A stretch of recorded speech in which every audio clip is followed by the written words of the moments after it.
सरकार को या ई शासन को, ई गवर्नेंस चलाने के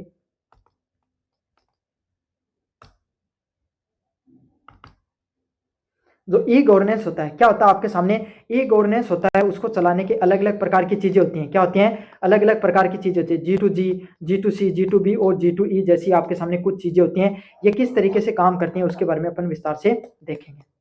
चलिए, ई शासन केवल सरकार और जनता के बीच में संबंध नहीं है, बल्कि ये शासन प्रणाली के हर हिस्से को डिजिटल रूप से जोड़ता है। क्या करता है? ई गवर्नेंस है ना, ये सिर्फ सरकार और जनता के बीच में काम नहीं करता है। क्या काम नहीं करता है? जो ई गवर्नेंस होता है ना, ये सिर्फ सरकार और जनता के बीच में ही काम नहीं करता है, बल्कि शासन प्रणाली को डिजिटल तरीके से भी जोड़ता है। क्या करता है? जो सरकारी तंत्र है, क्या है? जो सरकारी तंत्र है उसको डिजिटल तरीके से भी जोड़ने का काम करता है। और सरकारी तंत्र किस तरीके से डिजिटल तरीके से जुड़ा होता है उसको समझने के लिए 4 तरीके हैं। क्या है? मुख्य तरीके से 4 तरीके होते हैं। उन 4 तरीकों को अपन विस्तार से समझेंगे भाई। पहला होता है G2C, गवर्नमेंट टू सिटीजन, सरकार से नागरिक। मतलब इस प्रकार की शासन प्रणालियां जिसमें सरकार जो जनता है, प्रजा है, उसके लिए क्या है नीतियां बना रही है, उसमें जनता का फायदा हो रहा है, उसको G2C कहा जाता है, गवर्नमेंट टू सिटीजन। क्या है इसका अर्थ? है ये सरकार को आम जनता के बीच में सीधा संवाद है। क्या है? सरकार और आम जनता है उनके बीच में डायरेक्ट कम्युनिकेशन हो। क्या हो? डायरेक्ट कम्युनिकेशन हो, उसी को क्या कहा जाता है आपके सामने? G2C कहा जाता है। इसका मुख्य उद्देश्य नागरिकों को घर बैठे तेजी से सुविधा प्रदान करना है। जिसका उद्देश्य क्या है? जो इतने भी जो नागरिक है उनको घर बैठे आपके सामने क्या करें? तेजी से सेवाएं मिले। क्या मिले? तेजी से उन सभी लोगों को सेवाएं मिले। आपके सामने किसका काम है? G2C, गवर्नमेंट टू सिटीजन का काम है। समझ में आ गया?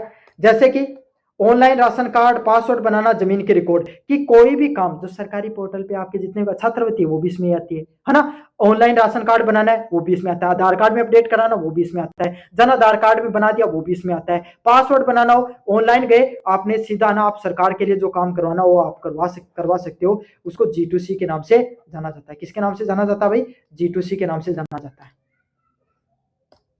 आप क्या कर सकते हो?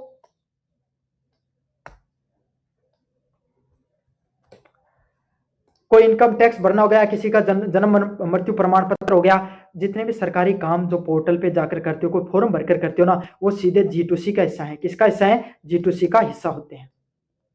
अगले वाला है G2B, government to business. Government to business क्या होता है? यह सरकार और निजी व्यापारियों के बीच में डिजिटल संबंध है। मतलब जितने भी प्रकार के आपके सामने जो सरकार है और जो निजी व्यापारी होते हैं, जो बिजनेसमैन होते हैं, उनके बीच में आपस में जो आपके सामने उनके व्यापार को सही बनाने के लिए, उनका व्यापार सुगम हो, अच्छे से लोग व्यापार कर सके, उसी के लिए जो काम किया जाता है उसको गवर्नमेंट टू बिजनेस के नाम से जाना जाता है।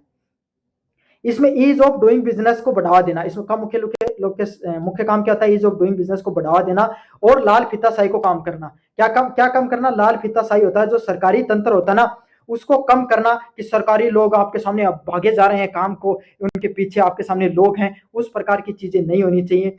कोई भी आपके सामने जो कोई भी एक छोटा सा व्यापार खोलने के लिए 10 प्रकार के डॉक्यूमेंट बनाने होते हैं, उस प्रकार की चीजें नहीं होना, है ना। इनकम टैक्स भरने के लिए, जीएसटी भरने के लिए बार बार उनके कार्यालय के चक्कर काटने हैं, वो सब चीजें नहीं होना। अगर ये सब चीजें नहीं होगा ना, तो सामने वाला व्यक्ति है ना, जो व्यापारी है, क्या है, जो व्यापारी वो अपना बिजनेस करेगा, ये सरकारी तंत्र या सरकारी अधिकारियों के आगे पीछे करेगा तो उसका बिजनेस कैसे चलेगा? तो इसीलिए लोगों का व्यापार वो अच्छे से चल सके, इसके लिए ईज ऑफ डूइंग बिजनेस नामक एक विचारधारा लेकर आई गई, जिसमें क्या था? सरकारी काम को ऑनलाइन कर दिया गया। जितने भी काम होते हैं वो ऑनलाइन तरीके से कर सकते हो। जैसे ऑनलाइन रजिस्ट्रेशन करा सकते हो एमसीए पोर्टल पे, ऑनलाइन टेंडर भरना, आपको कोई ठेका चाहिए, अब आपको सरकारी कार्यालय में नहीं जाना है, ऑनलाइन टेंडर भरो, तुरंत आपको जिसका कम बिड होगी उसको मिल जाएगा। इससे भ्रष्टाचार भी नहीं होता है। जीएसटी भरना हो गया, कॉर्पोरेट टैक्स वो ऑनलाइन भुगतान करना हो गया, सब के सब किसके उदाहरण है? G2B, गवर्नमेंट टू बिजनेस के उदाहरण होते हैं। समझ में आ गया? चाहे ऑनलाइन को रजिस्ट्रेशन करना हो गया, ऑनलाइन टेंडर भरना हो गया, जीएसटी, कॉर्पोरेट टैक्स, सब के सब इसी के उदाहरण होते हैं। अगले वाला, सरकार से सरकार, गवर्नमेंट टू गवर्नमेंट।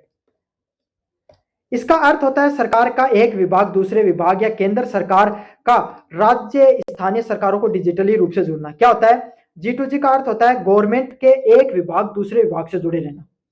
उच्च अधिकारियों का, जो नीचे वाले अधिकारियों का आदेश है ना, ऑनलाइन तरीके से देना। जैसे आपके प्रैक्टिकल कराने हैं तो आपके एमडीसी यूनिवर्सिटी है ना, वो नोटिस कहां पर डाल देगी भाई? आपके सामने पोर्टल पे डाल देगी, अपनी जो वेबसाइट उस पर डाल देगी, सारे कॉलेज वाले उसको डाउनलोड कर लेंगे भाई, किस किस तरीके से करना।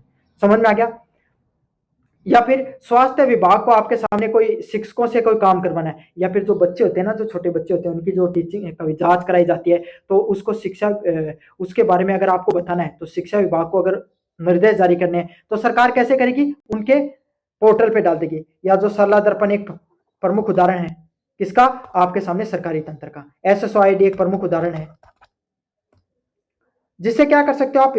जो स्थानीय सरकारों को डिजिटली रूप से जुड़ना होता है, जिससे फाइलों का काम तेजी से होता है। क्या होता है, एक को कोई भी काम, किसी का कोई टेंडर का पैसा रुक रहा है, वो मिल जाएगा, उससे आसानी से कोई भी काम हो जाते हैं। जैसे ई ऑफिस ऐप हो गया, पुलिस प्रणाली के लिए CCTNS जैसे ऐप हो गए, जिससे पूरे देश में पुलिस स्टेशन एक दूसरे से जुड़े रहते हैं। जैसे क्या हो गया, हैदराबाद में कोई क्या है, आपके सामने कोई एक अपराधी है, उसको हैदराबाद में पकड़ा गया है ना, जिसपे पुलिस केस कहां पर? आपके सामने जयपुर में है। तो वो हैदराबाद वाले तुरंत बता देंगे, जयपुर वालों के पास ईमेल डाल देंगे कि भाई, या फिर उस पोर्टल पे बता देंगे कि भाई आपके सामने ये व्यक्ति यहाँ पर रहता है। या हैदराबाद का, या फिर कोई समझ लो कोई आपके सामने कोई अजमेर का कोई व्यक्ति है ना, वो जयपुर में रहता है और उसने अपराध कर दिया, है ना, उसको, और वो क्या है, अजमेर में जाकर छुप गया, तो उसको बता दिया जाएगा कि जो जयपुर पुलिस है वो बता दी कि अजमेर में वहां पर वो व्यक्ति छुपा हुआ है, हमको सूचना मिली, आप वहां से जाकर पकड़ सकते हो। और स्मार्ट सिटी कंट्रोल रूम, ये कुछ आपके सामने इसके उदाहरण है। D2E, सरकार से सरकारी कर्मचारी, गवर्नमेंट टू एम्प्लॉय। ये सरकार और उनके कर्मचारियों के बीच में सीधा संबंध होता है। जो गवर्नमेंट के अधिकारी होते हैं उनके बीच में, और जो सरकार होती है उनके बीच में जो सीधा संबंध होता है, उसको गवर्नमेंट टू एम्प्लॉय के नाम से जाना जाता है। इसका उद्देश्य सरकार के काम को आसान बनाना, वो प्रशासन में कुशलता लाना, कि सरकारी काम है वो अच्छे से हो, कर्मचारी है वो और अच्छे से काम कर सके, इसीलिए उनको कराया जाता है। बायोमेट्रिक उपस्थिति, कर्मचारियों द्वारा ऑनलाइन छुट्टी के लिए आपके सामने आवेदन करना, HMRS पोर्टल हो गया, ई पैरोल हो गया, जैसी चीजें आपके सामने सरकारी कर्मचारियों को क्या करती हैं, आपके सामने और आसान बना देती हैं कोई भी काम को करने के लिए। तो बायोमेट्रिक कर की जाती है, कोई भी अधिकारी आ रहा है उसका बायोमेट्रिक हो जाएगी, उसको पता चल जाएगा।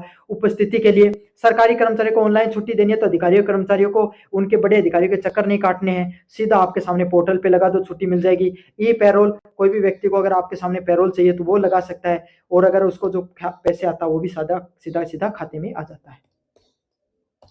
ये चारों अंत क्रिया बनाकर ई शासन को और मजबूत बनाती है। क्या करती है, ये सारे का सारा जो सिस्टम जो मैंने बताया, E2E, E2B, E2C, ये सब की सब चीजें क्या करती हैं, जो शासन होता है, जो शासन की जो प्रणालियां होती है, उसको और मजबूत बनाने का काम करती है, जिससे सरकारी कार्यालय में काम होते हैं वो तेजी से होते हैं, पारदर्शी और भ्रष्टाचार मुक्त होते हैं। तो ये पेपर था आपका ई गवर्नेंस का, मैंने पूरा का पूरा पढ़ा दिया। कैसा लगा वीडियो जरूर से बताना, चैनल को जरूर से सब्सक्राइब कर देना। धन्यवाद।